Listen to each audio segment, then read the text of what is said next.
Hello, Scorpio. Welcome to your weekly reading here on Dove and Serpent Tarot. My name is Paul. Thank you so much for letting me read for you. If you're watching this reading was meant to find you. Please hit the like button, leave a comment, consider subscribing to the channel, especially if this reading resonates with you. Now, this is a general reading, so try to be open and receptive to whatever may come through during our time together. I am merely the messenger, and I ask you to connect directly with each of these cards and use your own intuition to take you beyond the details that I provide. And remember, Scorpio, that the most important part of any tarot reading is you. And well, look at that, your superpower card. This is the card that rules the sign of Scorpio. It is the Death card, okay? And this is telling me right away that you are in your very optimal energy. You are kind of, right now you are your ideal self, right? I think that right now you're in the zone. I think you're in the magic. I think whatever you're doing right now, you're in the flow, right? You're resonating with life like so hard, you know? I think that you're focused on the long-term goals. I think this is a big progression for you. I think you've got a lot of plans. You've got focus. You're in the middle of a very important transformation. But you are your essential self. I think you know who you are, and you know why you're here. Okay. Let's put this card into some context. Now, obviously, the Death card does not mean death. It is the process of change. Right? It's slow and steady change over time. And death is slow and steady. Right? It's not in a hurry. It's going to get to everyone eventually. Next card for you is the Eon. You're leveling up. You've got the Emperor. You've got the Hanged Man. You've got an Eight of Wands and holy cow. Wow. Oh my gosh. This is a jackpot, Scorpio. Well done. Because this has been a long road for you. You've sacrificed so much, and you have really, I think you've torn your energy open. I feel like you've twisted your brain into ways that it never could be twisted before. And with the Eight of Wands, right, this creative problem solving, I think that you have struggled and strived, and you have pushed through all of these kind of blockages, creative blockages, right? And maybe physical and mental, emotional too, but I feel like you have really pushed yourself where you know, that feeling where you almost break your brain, you know? I feel that you really have stepped into a kind of madness to tap into your creativity. And I feel like it's paying off. I feel like everything that you have risked, everything that you have sacrificed, all of the suffering is paying off. Yeah. This is really, that Six of Pentacles, that's the sweet spot. That is the perfection of something. Okay. A lot of major arcana energy. Of course, if there's anything you would like me to pray over or meditate upon or send positive energy toward, please let me know. Let's put the rest of our cards out on the table, and we will get into this. You got the Fool. You got a Six of Swords. You've got a Ten of Wands, and you've got the Hermit. I feel like this is kind of, the Hermit at the end is kind of like you've earned a vacation, you know? I feel like this is kind of you with this wonderful success, and then the Hermit's just going to sort of fade into the sunset, and you just want to kind of go and enjoy it. So it's kind of like you're taking a break, a well-deserved break. Let's select our mystery card, bonus card, confirmation card. This is a random card from the Smith-Waite Tarot. This is the factor infinite and unknown. It's going to go right here with our little horse, Mr. Ed. And we're not going to look at that card until the end. It will tie everything together and give us our confirmation. If you have a prediction, well, please put it in the comments. Okay. Let's take a look around the room. We've got a lot of majors. 1, 2, 3, 4, 5, 6 major arcana energies. And the rest is fire and air. No water. Right? We've got earth here and a little bit of earth with the hermit. I think that this is really, the hermit is sort of going into this success, going into this, when you're walking into the light here. You know, and I think that you're going to stay there a while and you're going to enjoy it. I think that it is in here that you will find all of the water cards that we've been missing, all of the water energy that you've been sacrificing, the pleasure, the love, the joy, the relaxation, you know, all of the good things in life that you sort of had to delay to focus on whatever you're doing, whatever this big transformation is that you've been making. You're about to walk right through that door. This is the doorway of fire. This is the doorway to your new future. This is the doorway. On the other side, Spirit showing you this jackpot. And all you've got to do now is walk through and claim the reward. Okay. And I think that this has been a very difficult process for you. I think this the death card and the death card and the Eon card, it really is talking about a lot of things that you have to sacrifice, a lot of things that you had to give up, a lot of energy that you had to reclaim in order to go through this fiery doorway. This is a baptism by fire, right? And of course, we've got fire, fire, fire, more fire over here. So for the sake of your transformation, it's sort of, you've gone into that transforming fire, but you're coming out the other side as your true self with this success. I don't know if this is a business thing or if it's something to do with family or your spiritual path. It kind of feels like it's more a spiritual path than anything else, or a creative kind of thing. But these two cards together, it kind of says that this doorway, going from this side of the doorway to that side of the doorway, crossing the threshold for you, has been a slow process. You know, you think of a doorway. Well, it takes, half a second to walk through a doorway, right? This has taken years. It feels like it's been slow motion going through this transformation. Things are going to speed up. You're getting to the other side of that doorway. And during this crossing of the threshold, a lot of challenges, a lot of pain, a lot of hurt, right? A lot of push. And the thing is, with the death card, you've made steady progress. You kept going. No matter how hot it got inside this threshold, you kept going. All right? You kept pushing forward. And I think that it's worth all the pain. It's worth all of the suffering. Okay? This is sort of like you are being consecrated to your new life. Yeah. And in the background, you've got, of course, the Hanged Man. I feel like that was a period of cleansing for you.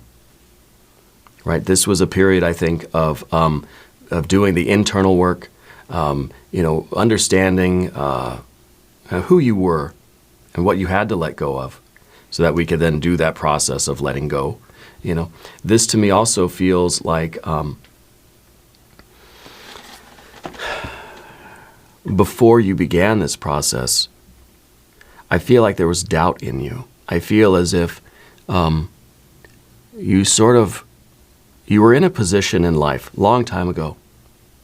I don't know what that means, a year, 2 years, 5 years. You were in a position in life where you didn't feel very hopeful. You didn't feel like you had what it takes. You didn't feel like you could do it. You didn't feel like you were meant for anything. You didn't feel that you had any potential. Okay? And so in some ways, the Hanged Man is an acquiescence to that kind of despair. It's kind of saying, this is my lot in life, and I'm just going to surrender to it. I'm not going to try to change. I'm just going to let the world change me if it wants, just toss me around like a cork on the ocean. That's kind of what we feel. It feels like our hands are tied. It feels like we're not in a very happy place. And we've sort of given up. We've surrendered. to the forces of the sea. And now we're going to be changed, but we don't have any sort of direction. The current of the water, the waves are going to change us and transform us, and we may not like who we become. Okay? Because there's no intentionality behind it. We're just literally lying there, closing our eyes, and life is going to knock us around, and we could become a beautiful thing or a monster through that process. We just don't know. In this position, we've taken away any sort of control that we may have had. We've surrendered any kind of control that we may have over our lives. And we just said, I don't care. Just whatever happens, happens. I'm not going to set an intention. I'm not going to try. I'm not going to do anything. Maybe because we felt like we didn't deserve to do anything, or we felt like we couldn't do anything, or whatever. The point is, that was then.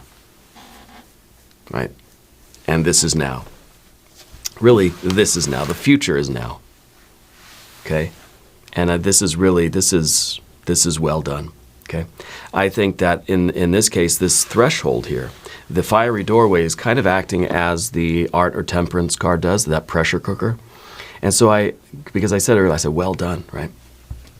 Feels like you've been in the fire long enough that you are well done. It's time to get out of it now. It's time to realize what success you've achieved. It's time to realize that you've done it, you've made it. This is the jackpot. And it's time for you to enjoy that. It's time for you to take yourself down from this suffering. It's time to allow yourself to realize that you do have control. You do have a will. You do have authority over your own life. You do have agency and autonomy. And you have made these decisions in your life, and you are reaping those rewards. Okay? And so I don't know what happened. I don't know what happened between the Hanged Man and the Emperor. Because they're very different cards, right? The Emperor is saying, I want to master the world. I want to be master of myself, and I want to be master of my domain, right? The Hanged Man says, I don't care about myself. I'm not master of anything. The world will master me. Okay? It's a submission. It's a surrendering. Well, it could be that what happened was you realized that this surrendering was a surrendering to your highest and purest self, like Odin on the tree, right? That we're willing to suffer and go through the challenges for the sake of this, a higher attainment, for a self-realization of this sort of thing. You've surrendered yourself, perhaps, to your divine authority. Maybe this is ego sacrifice, right? To that higher principle that will direct your life and does have intention and does want the very best for you. Perhaps the death card is that we've sort of unalived that previous self of ours that didn't care. That part of our ego that kind of just feels like we deserve suffering and we deserve to perish in that sort of stuff, right? That might be the death card there. Yeah. And what has taken its place is this divine authority, this feeling of I can, I will, and I am. Creating myself and mastering the world.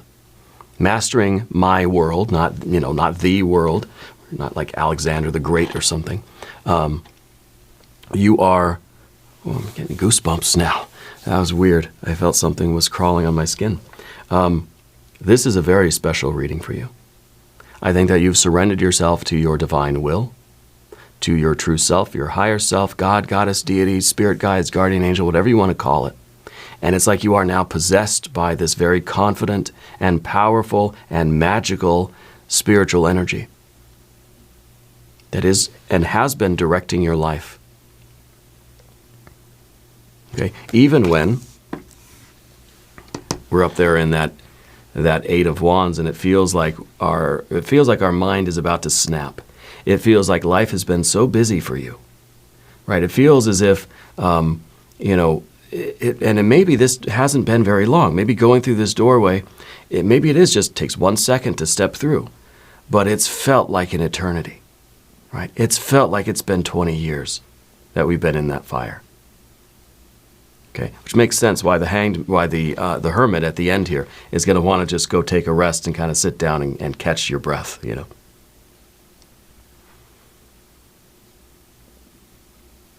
I think the Eight of Wands really is your ability to multitask creatively.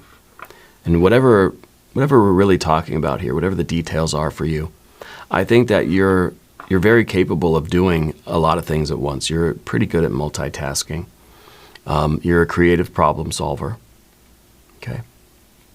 And I think that you have a great sense of direction in life now. You didn't always. Okay.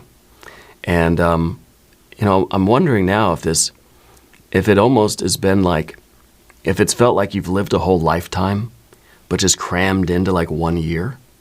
Does that make more sense? I'm trying to figure out how to explain the feeling that I'm getting.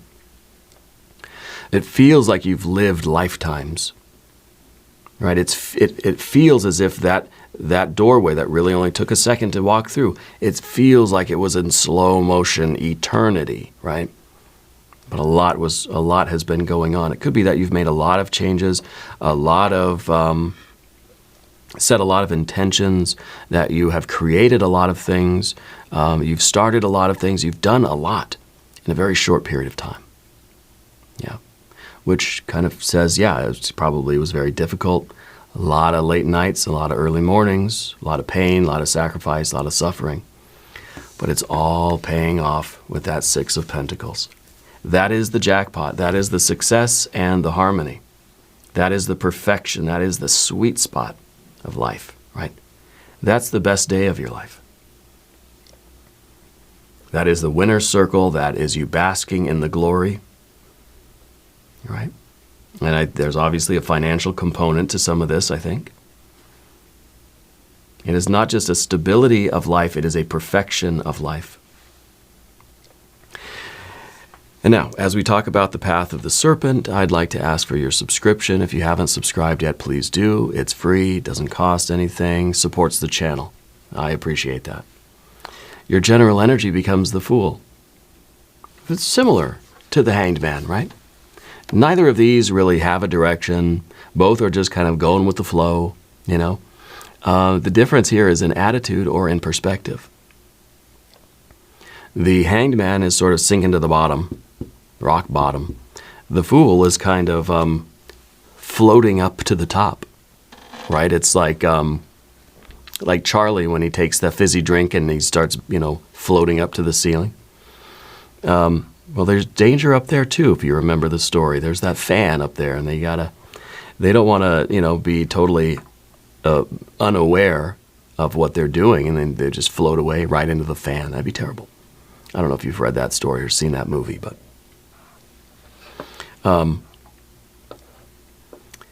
this is a rather happy-go-lucky mood. Yeah. And I think that you are earning this. I think that you're somebody who, you're very creative. I get such a strong creativity energy in you right now. And this is now, it has been creativity with focus.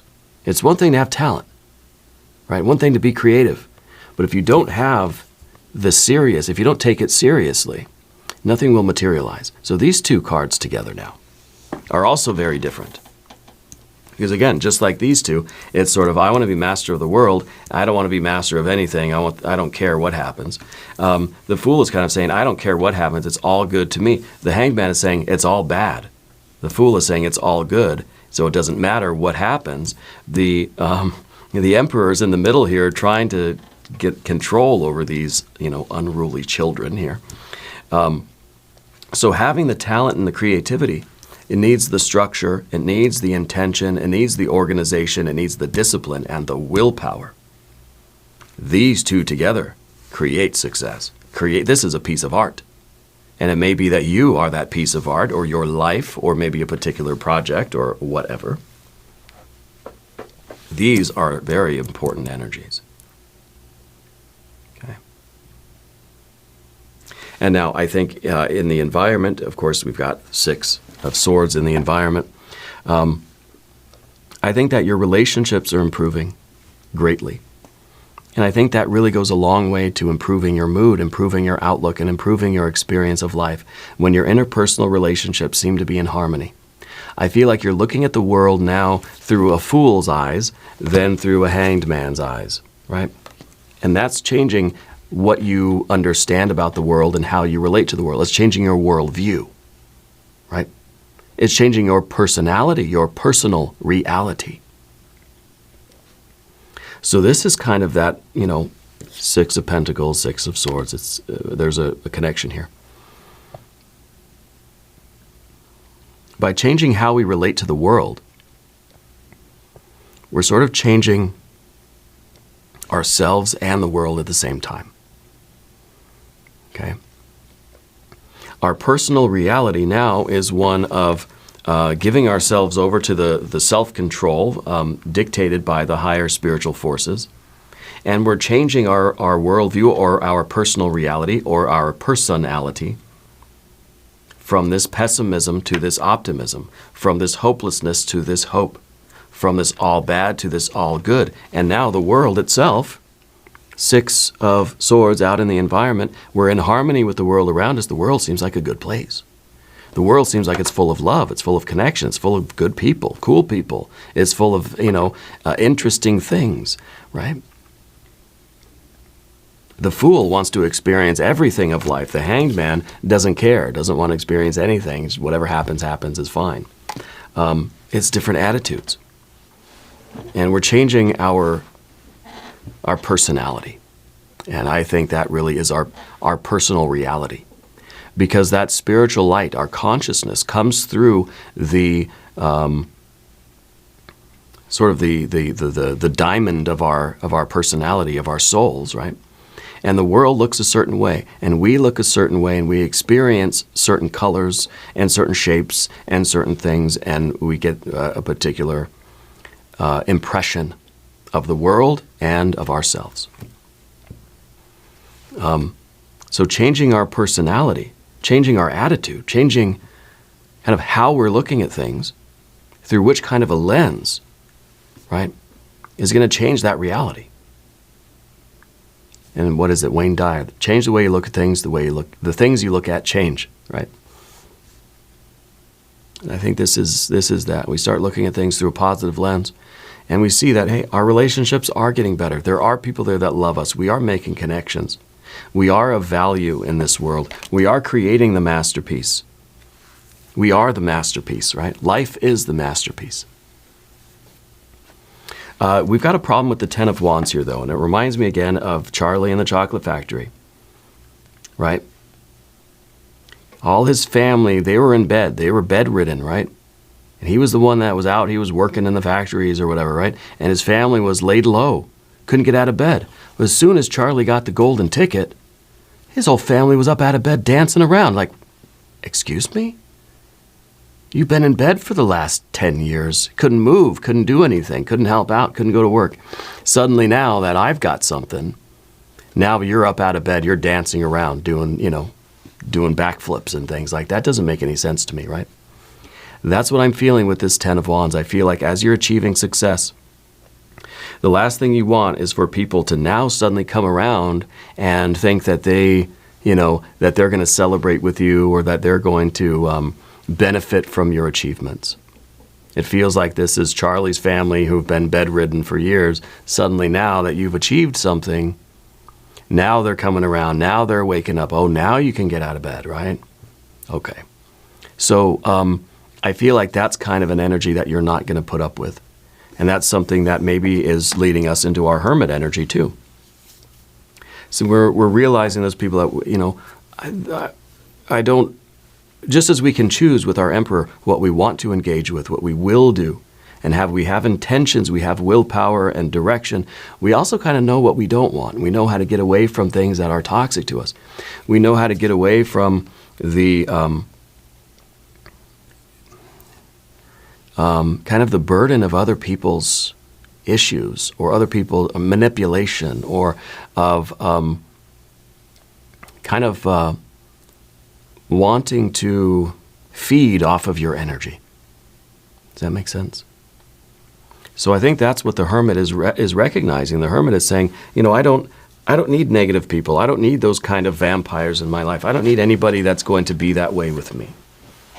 Right? Because I feel like for the longest time, maybe you kind of feel like Charlie in that family where you've been putting in all the work. You've been providing and providing and providing for whatever. Maybe it's work, at home, school, family, friends, whatever. And you've been carrying all of this weight. And now that it's resulted in something and you've achieved something, now everybody else wants a piece of it. And the hermit is saying, I want to go do my own thing in my own way. I think you're very comfortable being alone. I think being alone for you now is not a thing of despair, of sorrow, of sadness. It doesn't lead to a dark place. It leads to the light. Spending quality time with yourself to understand what you want, where you're going, what comes next, who you want to be with you, what kind of worldview you have, what kind of environment you want, what kind of life you want. We've got to take time to figure that out. Okay, and I think that's why we've got that 10 of Wands there too. But let's look at our mystery card. And, well, I want the water energy because we don't have any. I want joy. I want you to just feel good. I want you to go do your hermit thing, whatever that means. Take a vacation, just spend time just with your close people or whatever it is. And I want you just to feel good for a while, right? Feel good, bask in it, figure out what you want to do next. Okay, let's see what we have. We have a 5 of Swords. Of course we do. 5 of Swords really, I think, is kind of putting down the desire to argue or to compete or we realize that it's sort of pointless to try to have that argument. Can you imagine if in the story of Charlie and his family, they get out of bed, they start jumping around and dancing and stuff because he's achieved something. What if he just said, hey, wait a minute, what are you doing? You haven't got out of bed for 10 years and I've been bringing home all the potatoes. What are you doing? Why now suddenly your legs work? Can you imagine if he stopped and that's how the movie went or the book, That's how the story sort of progressed where he just kind of said, okay, wait a minute, stop the music. We're going to talk about this, right? I almost feel like that's not really what's going on here with you. I don't feel like you have a need to be right. I don't feel like you have a need to ask questions and to try to get an apology or an answer or some kind of. You don't need clarity in this kind of situation. Not in that sort of argumentative or confrontational or even intellectual way. I feel like the hermit goes off doesn't engage in the fight, doesn't engage in the arguments, doesn't want to waste any time debating or arguing something. It's best to just for the hermit to kind of walk away and preserve the worldview that we're creating, to preserve our life and our personality and our personal reality. We don't need this. We don't need an answer. I don't need to ask the questions, and I don't need you to admit what you've been doing or what you are. I don't need an explanation. I would just rather go my own way and live my life. Okay? And I think that is a very healthy way to do it. We don't always need to engage and get these answers. Sometimes, because what's that going to do for you? It's a very interesting confirmation card. But it does show that there's kind of there's a need for you to realize what you have done and what accomplishments you have made. Don't let anybody bring you down. Don't let any kind of negative energy come in and try to drain you of that vitality, drain you of any kind of sense of achievement. Don't doubt yourself and don't engage with any of those. Don't engage with the haters. Okay? We need to bring the water energy in. You deserve. The hermit, I think, is going to go off and seek some of that water. You're going to seek some of that joy, and you're going to feel good about your accomplishments. Okay? What we're going to do is an extended reading. If you want to stick around, there's a link up top. There's a link down below. New readings for Scorpio Wednesdays and Saturdays. Be sure to watch both readings. If you haven't subscribed yet, please do. It's totally free. Doesn't cost anything. Leave a comment and let me know where in the world you're watching from. I want you to know that you're the most important part of Dove and Serpent Tarot. I thank you and I love you, and we're all in this together.